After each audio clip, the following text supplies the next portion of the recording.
A crucificação era praticada em todo o Império Romano, com muita crueldade e desrespeito às suas vítimas, geralmente escravos ou estrangeiros encrenqueiros. Normalmente, se fixava uma placa na cruz explicando a natureza da sentença dos condenados à morte.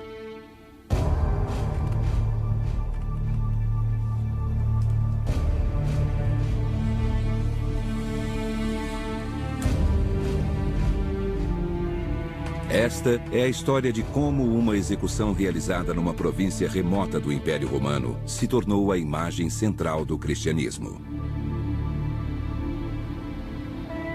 Esta também é a história de como Constantino, o primeiro imperador cristão, mudou a face do mundo ao trazer de Jerusalém o que alguns acreditam ser a verdadeira cruz em que Jesus foi crucificado.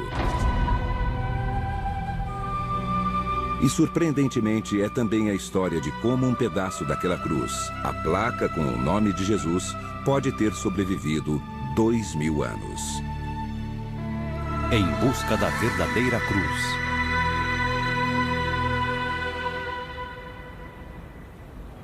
Igreja de Santa Croce, Roma.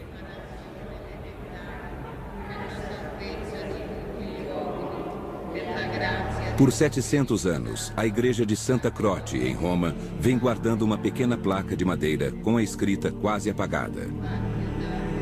Apesar de ter sido considerada por muitos estudiosos como uma falsificação medieval, um historiador acredita que ela possa ser, na verdade, uma peça do Titulus, a placa afixada sobre o Cristo crucificado com a inscrição sarcástica ditada por Pôncio Pilatos: Jesus de Nazaré, Rei dos Judeus. Se ele estiver certo, este é um objeto de inimaginável importância. Deve ter havido uma descrição na cruz de Jesus. Este era um costume romano quando alguém era crucificado, de acordo com a lei romana. A razão para a punição devia ser indicada numa peça de madeira ou coisa assim. Como historiador, posso dizer que todos os argumentos, todas as indicações que pudemos aprender e coletar têm nos levado à conclusão de que não se trata só de uma lenda ou de um mito, mas é história. O professor Carsten Tiede é um especialista em linguagem e textos bíblicos, e é com base nestes textos que ele faz suas afirmações. Os relatos bíblicos da crucificação de Jesus de Nazaré mostram uma execução romana típica. Era uma morte com sofrimento excruciante, mas comum no Império Romano. Muitos estudiosos acreditam que Jesus tenha sido crucificado, e historiadores contemporâneos têm confirmado ser a crucificação um evento historicamente verificável. Cremos em um só Senhor, Jesus Cristo, Filho unigênito do Pai, antes de todos os séculos, Deus de Deus, luz da luz, Deus verdadeiro de Deus verdadeiro, gerado, não feito, consubstancial ao Pai. O credo niceno contém a essência da fé cristã desde 25 depois de Cristo. Desde então, ele vem sendo repetido em milhares de igrejas ao redor do mundo, em muitas diferentes línguas. As palavras familiares do credo fazem referência a uma figura histórica, Pôncio Pilatos. Foi também crucificado em nosso favor por Pôncio Pilatos. Crucifixus etiam pro nobis sub Pôncio Pilato.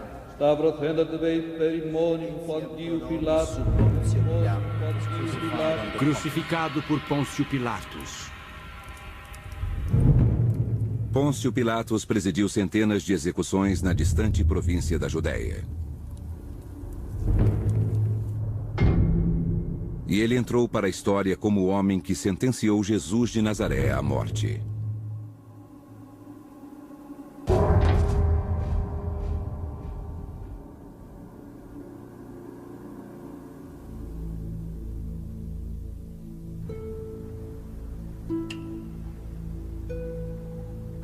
Essa velha e gasta peça de madeira, trazendo uma das mais poderosas palavras da Bíblia, só foi tirada de seu estojo 4 vezes nos últimos 600 anos.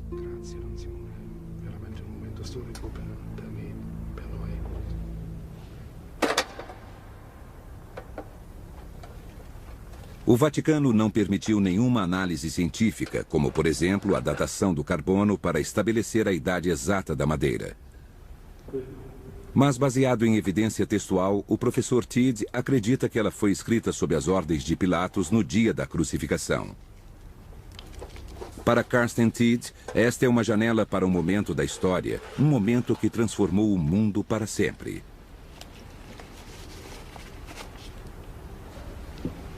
Convém lembrar que isso é história romana. O homem que crucificou Jesus era um governador romano. E a inscrição na cruz de Jesus era uma inscrição romana. Tudo isso é parte não só da história do cristianismo, mas é parte da história romana. Sendo assim, é uma história legítima que estamos tentando seguir. Aqui em Jerusalém, no Museu John Rockefeller, podemos encontrar evidências da mesma época, século I, 80 anos antes de Cristo. Este foi exatamente o período de Jesus, da crucificação. Então vamos observar as letras, sentenças inteiras, que nos dão uma ideia do tipo de escrita, do estilo de escrita que mais se assemelha àquilo que se vê no Títulos. E assim podemos datar o Títulos, a escrita naquela peça de madeira. Antigos manuscritos possuem diferentes estilos pelos quais os especialistas podem datá-los. A escrita no Títulos fez com que Tidd acreditasse ser esta uma parte da cruz de Jesus trazida a Roma sob as ordens de Constantino o Grande, o primeiro imperador cristão de Roma.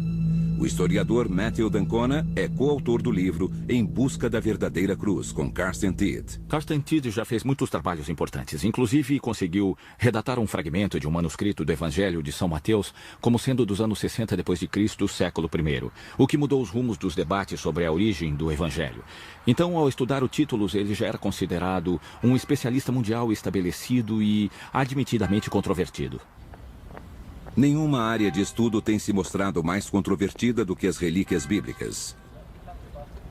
Martin Biddle é um professor de arqueologia medieval da Universidade de Oxford e um especialista mundial na tumba de Cristo. O principal nesse caso, quando se tem relíquias assim, é que elas podem ser objetos reais e válidos para estudo. Elas são extremamente interessantes, sejam elas o sudário de Turim, ou sejam elas o Títulos da Santa Croce, elas são objetos de estudo reais. Mas é preciso abordá-los com, como posso dizer, com uma certa dose de ceticismo. E partir exatamente daquilo que já se sabe e fazer uma bateria de testes para se determinar o que poderiam ser. Desde a Idade Média, muitas relíquias falsas vêm sendo manufaturadas e mantidas em igrejas do mundo todo. A maioria desses objetos não apresenta nenhuma base histórica.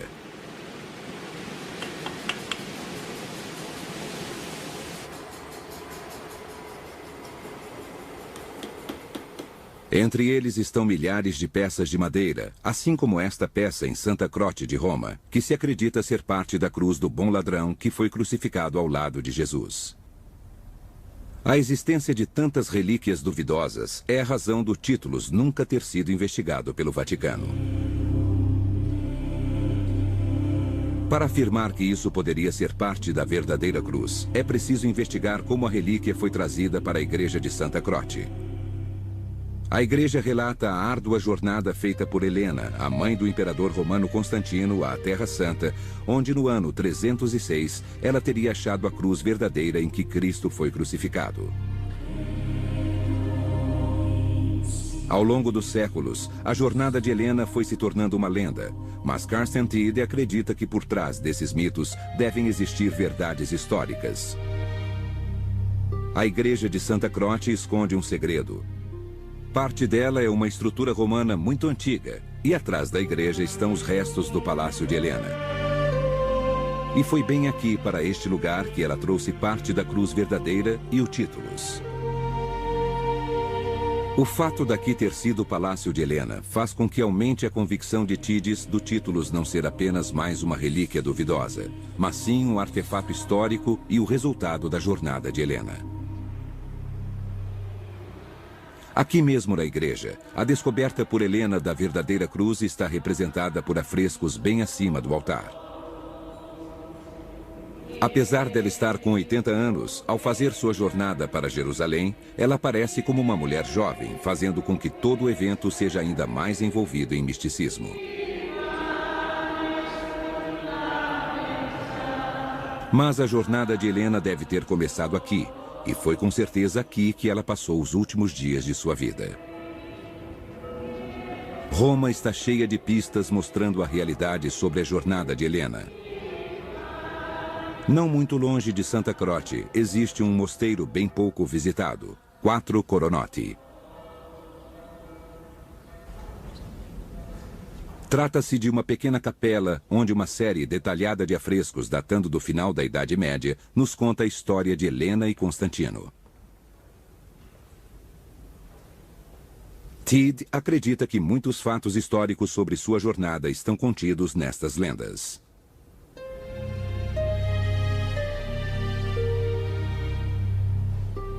Eu procuro evidências históricas, e mesmo no final da Idade Média, pode-se encontrar indícios de um conhecimento histórico verdadeiro, e alguns deles devem ter sido encobertos por lendas e histórias que foram aparecendo com a tradição da Igreja. Aqui temos Helena com as 3 cruzes. Ela está apontando para uma delas, provavelmente a que ela quer que seja testada primeiro. Existe aquela lenda de que a verdadeira cruz só poderia ser identificada se alguém fosse curado quando tocado pela cruz.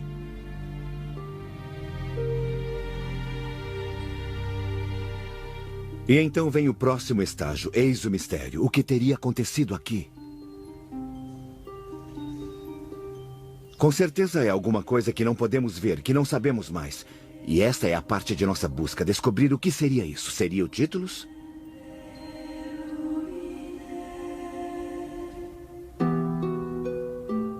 Pilatos escreveu também um título e o colocou no cimo da cruz. O que estava escrito era Jesus de Nazaré, o Rei dos Judeus. Muitos judeus leram este título porque o lugar em que Jesus fora crucificado era perto da cidade. Pelos relatos da crucificação de Jesus, o que teria acontecido? O fato é que ele foi crucificado de acordo com a lei romana, e havia uma epígrafe romana, uma inscrição romana, e isto não é apenas uma historinha do Evangelho. É um fato corroborado por literatura não cristã e corroborado também por literatura cristã muito bem fundamentada.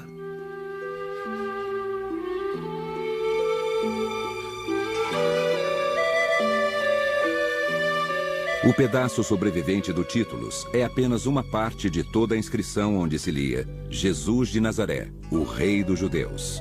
Em 3 línguas, hebraico, grego e latim, exatamente nessa ordem. Esta é uma ordem de línguas que não se iguala a nenhuma das fontes literárias sobreviventes dos 4 evangelhos ou em qualquer outra subsequente. Isto por si só já demonstra não poder tratar-se de uma falsificação.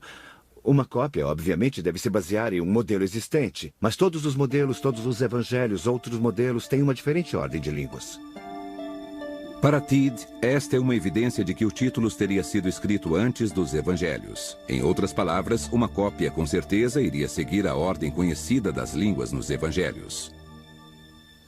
Depois, o que também se percebe imediatamente ao olhar para essa peça de madeira é que a segunda e terceira linhas, as linhas em grego e latim, estão escritas da direita para a esquerda, em escrita espelhada.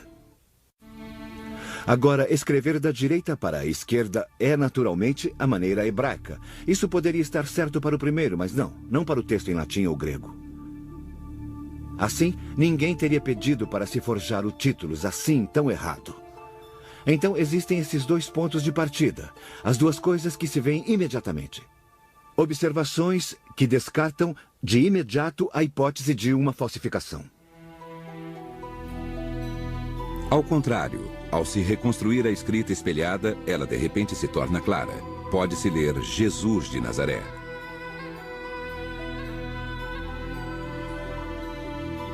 Teed deve ter sido o primeiro estudioso moderno a pesquisar o assunto seriamente. Ele acredita que ela tenha sido escrita por ordem de Pilatos por um escriba judeu, acostumado a escrever da direita para a esquerda. É claro que ele também poderia ser alguém como Leonardo, que simplesmente escrevia de trás para diante em escrita espelhada, mas isso tudo é muito estranho. Se fosse uma inscrição como as do século XV, poderia-se pensar que tinha sido invertida na impressão, mas não foi. E parece ser um problema real, e Karsten tem razão em apontar justamente isso. Precisa de uma explicação. E Tidd acredita ainda haver mais evidências de que o Títulos não foi escrito em uma época posterior. Esta letra é uma abreviação usada na época, mas que caiu em desuso no final do século I. Sabemos, é claro, qual a época mais antiga datada no tempo. Foi o dia 7 de abril de 30, quando Jesus foi crucificado. E isso foi estabelecido por um historiador, por um epigrafista, um papirologista ou teólogo. Essa é uma evidência fantástica. Sabemos a data mais antiga, quando ela aconteceu, mas também sabemos quando ela acabou, quando este tipo de escrita, este jeito característico de se escrever hebraico, ou grego, ou latim, acabou. Então, temos um corte. Nós temos um início e um fim. E este é, em nosso caso, o momento que queríamos determinar, o ano 30 do século I.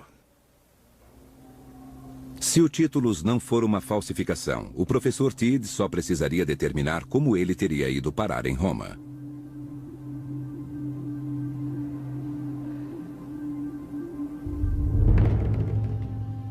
A jornada de Helena para a Terra Santa foi o resultado do desejo de seu filho, Constantino, de unir o Império Romano pelo cristianismo, um processo que teria começado 20 anos antes em York, Inglaterra. Foi ali, naquelas paragens distantes, no extremo norte do Império Romano, que Constantino o Grande foi aclamado imperador em 306, depois da morte de seu pai, Constâncius. O Império Romano foi dividido entre 4 imperadores que o disputavam, e Constantino foi o regente do Oeste.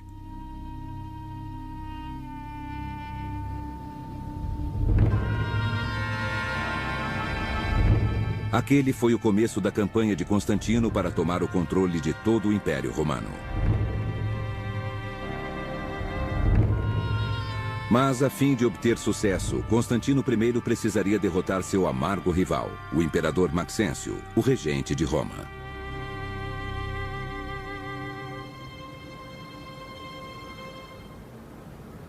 Era uma questão de matar ou morrer, devorar ou ser devorado. E esta experiência de se ter 4 imperadores no Império Romano não poderia jamais dar certo. E quanto mais cedo ele conseguisse formular um plano e fosse capaz de colocá-lo em ação, uma ação preventiva, melhor seria para ele e para sua família.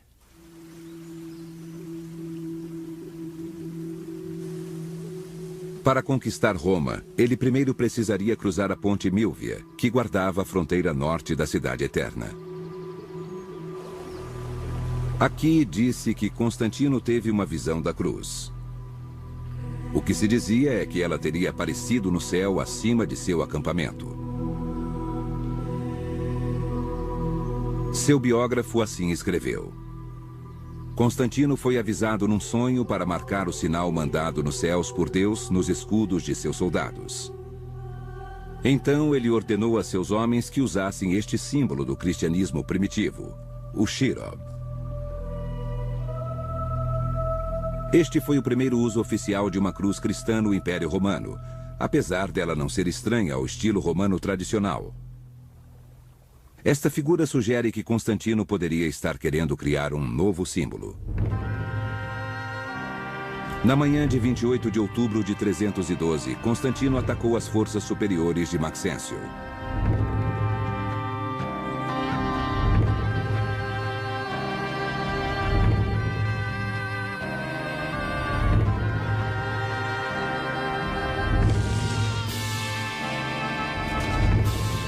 Armado com o símbolo da cruz, ele triunfou. Maxêncio caiu, mortalmente ferido no Tibre. Constantino tornou-se senhor de Roma, a fonte geradora do poder.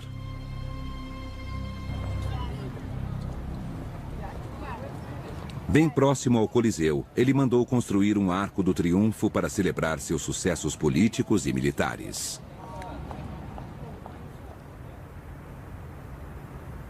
No arco, ele foi representado como um romano verdadeiro, familiarizado com as tradições romanas.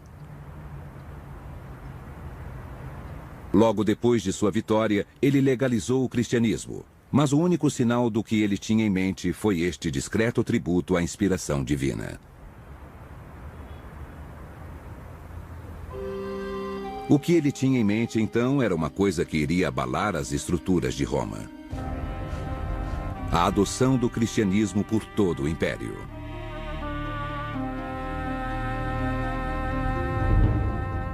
Depois de se estabelecer como governante, Constantino lançou seu olhar sobre a Terra Santa como um princípio aglutinador para seu novo império. O cristianismo estava florescendo em Roma e Constantino tinha visão política suficiente para perceber as tendências de seu tempo. Este foi o crepúsculo dos deuses romanos. Nas catacumbas cristãs, sob as ruas de Roma, existe evidência suficiente mostrando que, quando Constantino tomou o poder, o cristianismo estava crescendo assustadoramente. Imperadores antes dele haviam tentado abafá-lo, mas pouco a pouco vinha tomando o lugar dos deuses e símbolos romanos, que ainda podem ser encontrados aqui. Era um período de transição, e Constantino percebeu que ele não poderia ser deixado para trás junto com os deuses romanos.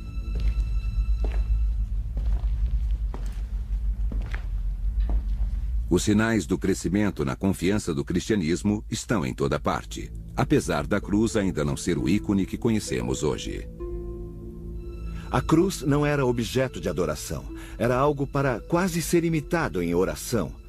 A posição dos primeiros cristãos era uma posição interpretada como semelhante à da cruz. Quer dizer, um cristão deveria seguir a Cristo mesmo no martírio, mesmo na morte. Não se encontram cruzes, não se vêem cenas de pessoas morrendo. Todos os seus símbolos e inscrições são de esperança, esperança na ressurreição. Assim temos a pomba como símbolo de esperança, a âncora como símbolo de esperança, o peixe que foi preparado por Jesus depois da ressurreição para seus discípulos e, é claro, temos o Chirob, o monograma de Cristo, as primeiras duas letras de seu nome em grego. O que Constantino fez sabiamente foi reinterpretar isso tudo a fim de assegurar que o povo percebesse que o velho sistema de valores, os velhos símbolos, os velhos sinais, isso tudo agora adquirira um novo significado, um significado profundo e verdadeiramente cristão. A cruz havia se tornado seu talismã, o símbolo do seu triunfo e o ponto de partida de seu império. Mas o próximo passo de Constantino seria o de tornar este símbolo realidade. E para fazer isso, ele precisava de uma evidência de que o cristianismo era uma fé baseada em fatos históricos. E assim sendo, muito diferente da crença nos deuses romanos. O professor Tidd está aqui no Museu Britânico para procurar pistas sobre Helena, que exerceu um papel fundamental nessa história. Constantino pôde contar com a ajuda desta incrível mulher de 80 anos que viajou à Terra Santa em busca da evidência que ele precisava. Esse é um dos primeiros retratos dela antes de ter sido transformada numa santa cristã. Helena era uma pessoa que não pôde contar, como muitos, com uma posição muito privilegiada. E acredita-se que ela tenha vindo de algum lugar próximo ao Mar Negro e que ela era uma forasteira, uma aventureira e certamente indigna de ser a primeira esposa de qualquer imperador, de onde quer que fosse. Então ela era o que se pode considerar alguém que venceu na vida. Alguém que ambicionava muitas coisas para si mesma e para sua família. Acho que Helena foi uma das mulheres mais extraordinárias que já existiram. Eu acho que a personalidade que lhe é dada nos livros devocionais católicos de uma mulher pia e devota é bastante errônea. Acho que ela era uma articuladora política destemida, impetuosa, que sabia exatamente como fazer as coisas a seu modo e também disposta até a matar para estabelecer a dinastia de Constantino. Helena tinha sido amante do pai de Constantino.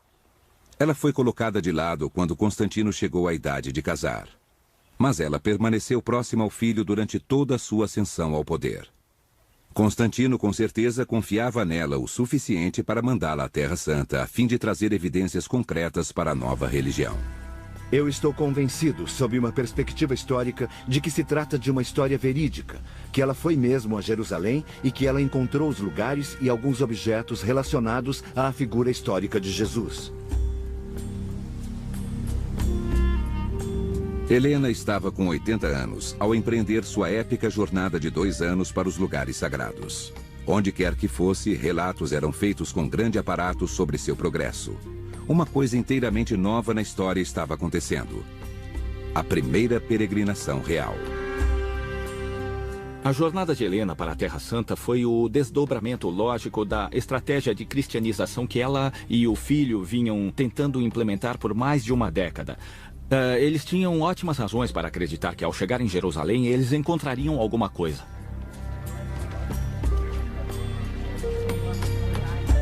Finalmente, Helena chegou a Jerusalém no ano 325 em busca do lugar mais santo da cristandade, o lugar da crucificação e ressurreição.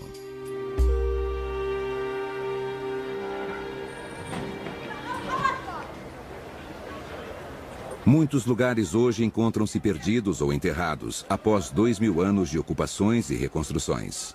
Quando Helena chegou 200 anos depois da crucificação, os lugares ainda eram bem conhecidos.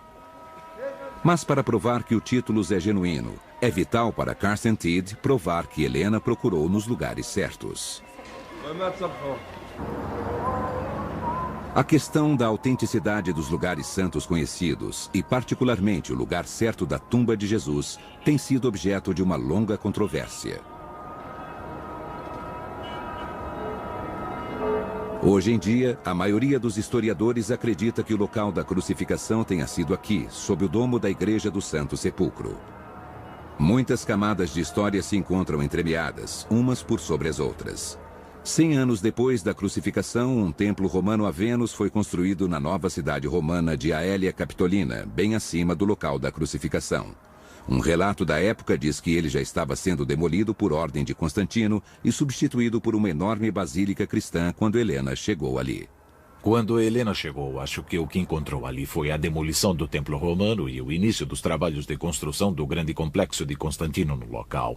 E é claro que uma questão muito interessante é se ele teria encontrado o lugar certo, e acho que a resposta a essa pergunta hoje é que ele provavelmente encontrou isso porque 30 anos antes, Eusébio já tinha descrito o Gólgota como lugar da crucificação que se situava em Aelia Capitolina, ao norte do Monte Sião. Em outras palavras, era o nome de um lugar de Jerusalém. E ele diz que está marcada agora. E isso foi 30 anos antes de Constantino. Então eu acho que este era um lugar bastante conhecido em Jerusalém, o que deve ter guiado Constantino em suas escavações. Com certeza. E este aqui é aquele mesmo lugar, hoje ocupado pela Igreja do Santo Sepulcro.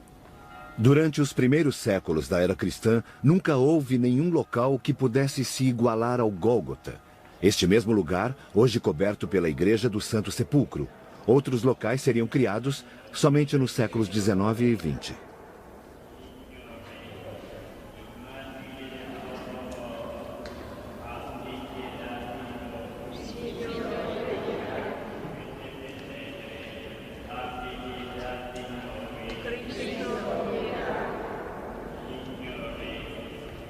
Há evidência de que este é o local verdadeiro da crucificação e também onde Helena fez suas escavações. Encontra-se bem escondido sob a igreja. Muitas gerações de cristãos vêm deixando suas marcas neste lugar. Aqui, os soldados marcaram as paredes com cruzes 1000 anos atrás. E ainda mais abaixo do Santo Sepulcro, há uma capela quase que desconhecida. Foi aqui que uma peça fascinante com inscrições foi descoberta por um arqueólogo israelense, Magen Broshi, há 25 anos. Quando cheguei aqui, isso ainda estava cheio de escombros. Não era tão arrumado como hoje, mas estava bastante claro. Uma coisa é certa, os peregrinos eram do Oeste Latino. Esta extraordinária e clara reprodução de um barco típico da época foi deixada aqui por peregrinos europeus. Peregrinos que conheciam o local bem antes de Helena ter chegado. E não há nenhuma dúvida de que era isso exatamente o que se fazia aqui 16 séculos atrás. Quer dizer, isso é uma referência. Domine Ivimus refere-se ao Salmo 122, não é mesmo? Domine Ivimus, estamos aqui. E é um salmo de peregrinos. E é isso que eles devem ter tido em mente. Eles estão agradecidos por terem sido salvos de todos os perigos do mar. Eles estão gratos ao Senhor e eles estão gratos por estarem nesse lugar santo. Então, não há dúvidas. Somente cristãos poderiam ter feito isso. Para Tid, esta é mais uma peça do quebra-cabeças que se encaixa. Helena veio ao lugar certo. E foi a alguns metros daqui que Helena, ela mesma uma peregrina, diz ter descoberto as cruzes enterradas numa pedreira ou fonte. Eis a história da descoberta da verdadeira cruz por Santa Helena e de como ela se tornou uma das maiores e mais lindas lendas da igreja medieval, mas trata-se apenas de lenda. Não há nenhuma dúvida de que ela tenha ido com o aparato imperial para o leste e que tenha estado em Jerusalém. Mas não se encontra nenhuma referência a ela, nenhuma no lugar que hoje chamamos de Santo Sepulcro. Eu tenho certeza que ela esteve lá, eu tenho certeza que ela tenha feito doações dos cofres reais, mas que ela tenha feito, que tenha exercido um papel importante na construção daquela igreja ou que tenha iniciado as escavações, não acredito haver nenhuma evidência nos relatos da época. Qualquer que seja o fundo de verdade desta lenda piedosa, bem aqui, onde acredita-se que Helena tenha escavado, estão uma cisterna e uma pedreira. Este é um lugar muito antigo. É uma pedreira antiga que fica embaixo da igreja do Santo Sepulcro. Ela já estava aqui bem antes do cristianismo aparecer em cena. O Títulus foi descoberto com a cruz, ou com as 3 cruzes, em uma cisterna que se parecia muito com essa aqui, na quantidade de umidade, o que é, evidentemente, uma condição ideal para a preservação da madeira. Então, todos os detalhes se juntam neste lugar para nos dizer que se trata de um local histórico e não a criação de um mito. Bem perto, sob a rocha do Gólgota, o possível local da descoberta de Helena é marcado por uma estátua. Mastide acredita que os fatos conhecidos sobre a crucificação fornecem evidências suficientes para se acreditar que o Títulus possa ter sido escondido aqui.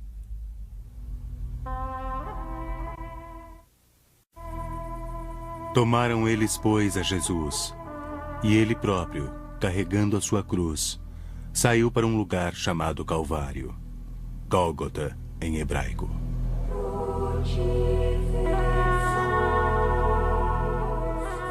A crucificação de Jesus foi, pela média da época, bastante curta. Mas não deixou de ser excruciantemente dolorosa. Os evangelhos dizem que ele gritou: meu Deus, por que me abandonaste?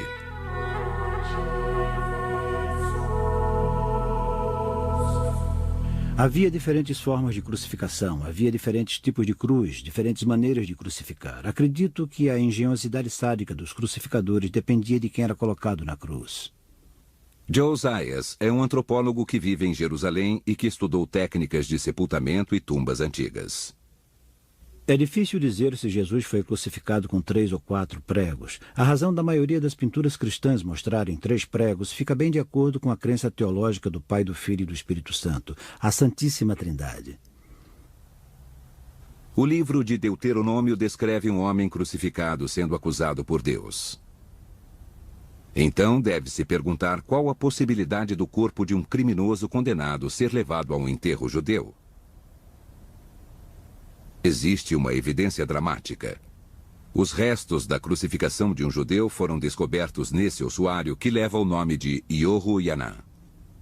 Em 1968, houve um achado arqueológico aqui em Jerusalém. Perto de Jerusalém, onde foi encontrada uma tumba judaica, ossuários judeus. E o que vemos aqui é o que chamamos de calcânio. Este é um calcanhar direito. E aqui pode-se ver claramente o prego que está literalmente atravessando o calcanhar. E se olhar mais perto aqui, podemos ver que tem uma placa de madeira. A madeira funcionava como um apoio. Ela apoiava o calcanhar. E o que provavelmente aconteceu aqui é que o prego entrou no lenho, provavelmente atingiu um nó mais duro ou coisa assim, e então foi entortado. E quando eles tiraram o sujeito da cruz, foi impossível remover o prego. Então eles o enterraram com o prego no pé. Tendo ele procurado a Pilatos, pediu-lhe o corpo de Jesus. E tirando-o do madeiro, envolveu-o num lençol de linho e o depositou num túmulo aberto em rocha, onde ainda ninguém havia sido sepultado. O local do sepulcro e o que teria acontecido nos 3 dias depois da crucificação são cruciais para a teoria de Tid. Sabe-se hoje, por resultados de pesquisas feitas durante o último século ou mais, que o local marcado hoje pela Igreja do Santo Sepulcro foi de um cemitério judeu, um cemitério de tumbas cortadas na rocha, datando do século I a.C. até o século I depois de Cristo. E assim, a possibilidade de haver mesmo um sepulcro cortado na rocha feito por José de Arimateia neste local, na verdade, agora já tem seu contexto. Trata-se de um enorme avanço.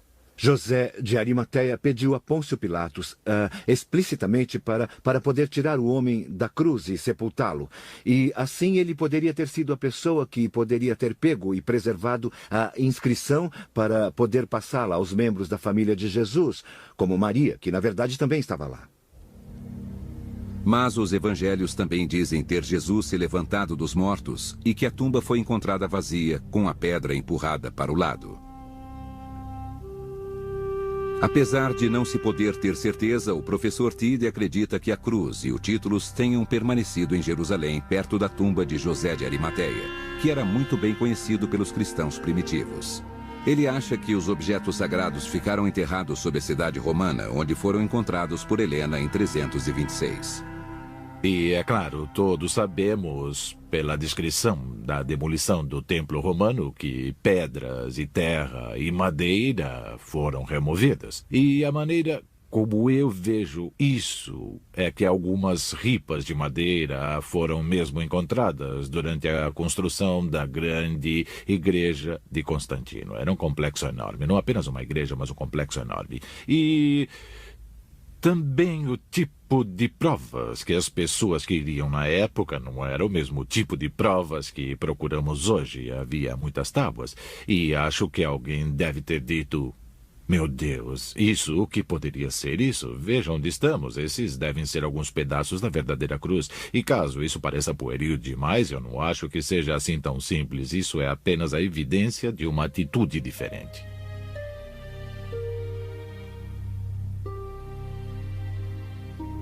Acredita-se que Helena tenha dividido seus achados em 3 seções para serem distribuídos pelo Império. Ela deixou uma parte, um pedaço do títulos, inclusive, em Jerusalém, onde logo ele se tornou uma grande atração. Não há dúvida nenhuma. Havia uma importante relíquia de madeira em Jerusalém nos anos 348, 350, que tanto o bispo de Jerusalém e sua equipe, é claro, assim como os peregrinos de várias partes, acreditavam ser parte da madeira da verdadeira cruz.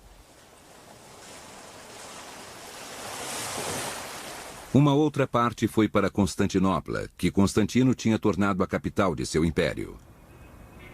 Aqui ele montou seu cavalo no hipódromo usando um prego que acreditava-se ser da cruz verdadeira, como parte do estribo, a fim de demonstrar a veracidade do cristianismo.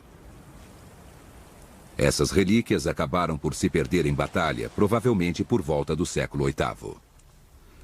Helena também retornou para seu palácio em Roma com uma parte da cruz e uma parte do títulos. E ali ela morreu, com sua missão completa 2 anos depois. Mas seu legado iria continuar. A cruz tornou-se propriedade de Roma. Os templos tornaram-se igrejas e os deuses pagãos foram depostos. Depois de Helena, nada mais seria o mesmo. O cristianismo tornou-se proeminente graças a Constantino e sua mãe. E a cruz viria a se tornar o símbolo mais poderoso e reconhecido que o mundo jamais vira.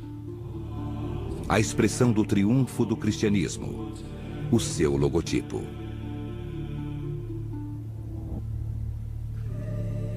Constantino continuou lentamente a fazer com que o cristianismo prosperasse. Ele baniu a crucificação no ano de 337 e foi batizado pouco antes de morrer.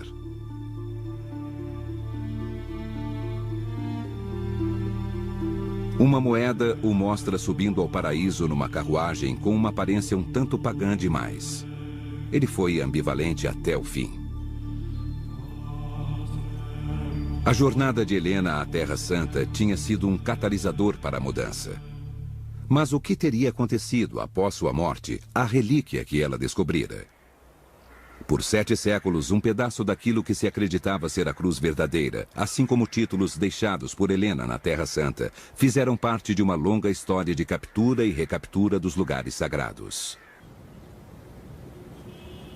Quando os primeiros cruzados chegaram para tomar Jerusalém no século XI, eles levavam a cruz na batalha contra os seus inimigos, e eles se sentiam fortalecidos pelo que eles acreditavam ser a verdadeira cruz. Em toda a margem do Rio Jordão, eles construíram uma rede de castelos em seus esforços para proteger a Terra Santa dos invasores mouros. Os cavaleiros das cruzadas trouxeram fragmentos da verdadeira cruz para o castelo de Belvoir, antes deles marcharem para se encontrarem com os invasores além do lago da Galileia. Ali, sob os chifres de Hatim, uma terrível batalha foi travada em 1187, quando Saladin, general das forças mouras invasoras, derrotou a armada cristã sob o comando do bispo de Acre, que entrou em batalha carregando a cruz verdadeira. Relato mouro da batalha. A cavalaria investiu, parecendo ondas e ondas por entre as brumas flutuantes de uma miragem. E os tormentos da sede com o fogo e o vento e a ansiedade em seus corações. Aqueles cachorros colocavam suas línguas secas para fora e uivavam sob o brilho do sol. Eles ansiavam encontrar água, mas diante deles se descortinava o inferno com suas chamas. Um calor intolerável os atingiu. A cruz verdadeira foi queimada, perdida para sempre. O bem mais precioso da cristandade havia sido reduzido a cinzas. Mas, se Tid estiver certo, parte do achado de Helena ainda existia ali em seu palácio. Desde 326, o Títulos permaneceu escondido até ser redescoberto em 1492, atrás do afresco de Helena em sua própria capela. Estava escondido em um cofre atrás dessa pedra. A redescoberta do Títulos causou um enorme interesse. Foi o grande Michelangelo que inspecionou a inscrição, e dali fez seu próprio crucifixo de madeira que reproduz a misteriosa escrita espelhada. E El Greco também pintou a escrita da placa.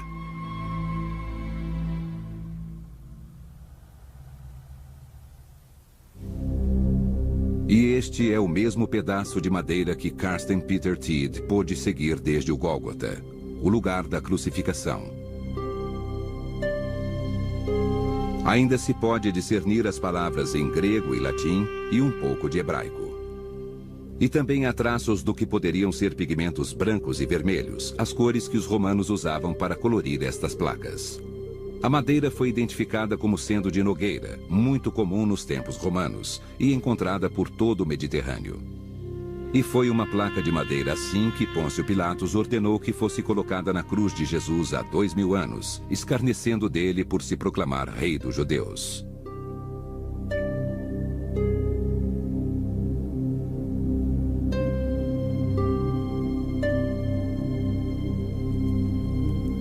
E é para Pilatos que Carsten Tid retorna para sua evidência final.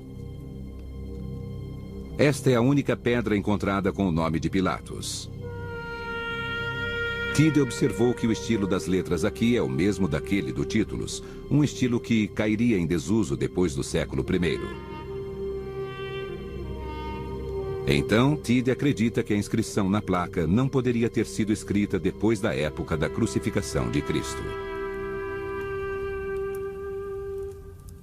Estou completamente convencido de que o Títulos é a verdadeira placa de inscrição da cruz de Jesus. Não é preciso dizer que não se trata de uma equação matemática. Não se pode provar isso assim como se prova que 2 e 2 são 4. Não podemos fazer isso, mas também não se pode fazer isso com outras coisas da antiguidade. Não sabemos se Alexandre o Grande desatou o nó górdio ou se César chegou a cruzar o Rubicon, mas dentro de um certo grau de certeza ou incerteza, estou convencido de que o Títulos é muito provavelmente a placa que estava acima da cabeça de Cristo na cruz. Qualquer que seja a verdade sobre as origens desse pequeno pedaço de madeira, contendo a inscrição de algumas das palavras mais poderosas dos evangelhos, e qualquer que seja a verdade das análises do professor Tid, não há dúvida nenhuma de que Constantino e sua mãe mudaram para sempre o curso da humanidade. pois foram eles que espalharam o símbolo ao redor do mundo conhecido. E foram eles que tornaram uma execução numa parte obscura do Império Romano a imagem central da redenção cristã. Uma coisa que Carstentide mostrou foi que isso não era, como todos presumiam, uma falsificação medieval. E isso acabou forçando as pessoas a perguntarem o que é isso? E essa pergunta não havia sido feita em muitos séculos, e isso é a coisa mais maravilhosa em seu trabalho. Não que ele tenha conseguido chegar a uma resposta absolutamente sem controvérsias, capaz de satisfazer a todos, porque como ele poderia conseguir alguma resposta sobre um objeto desses? Mas ele fez com que as pessoas começassem a levantar perguntas. O que seria essa peça de madeira? De onde ela teria vindo? E isso é que torna este um achado tão maravilhoso.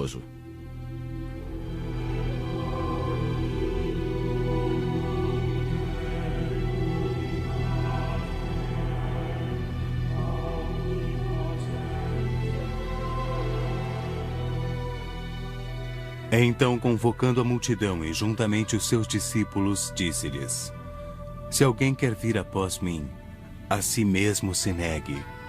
Tome a sua cruz e siga-me. Quem quiser, pois, salvar a sua vida, a perderá. E quem perder a vida por causa de mim e do Evangelho, a salvará. Sem uma prova científica de datação, a autenticidade do Títulos não pode ser conclusiva. Entretanto, depois das investigações do professor Tidd, o Vaticano indicou uma comissão para analisar o Títulos de Santa Croce. Versão brasileira Vox Mundi.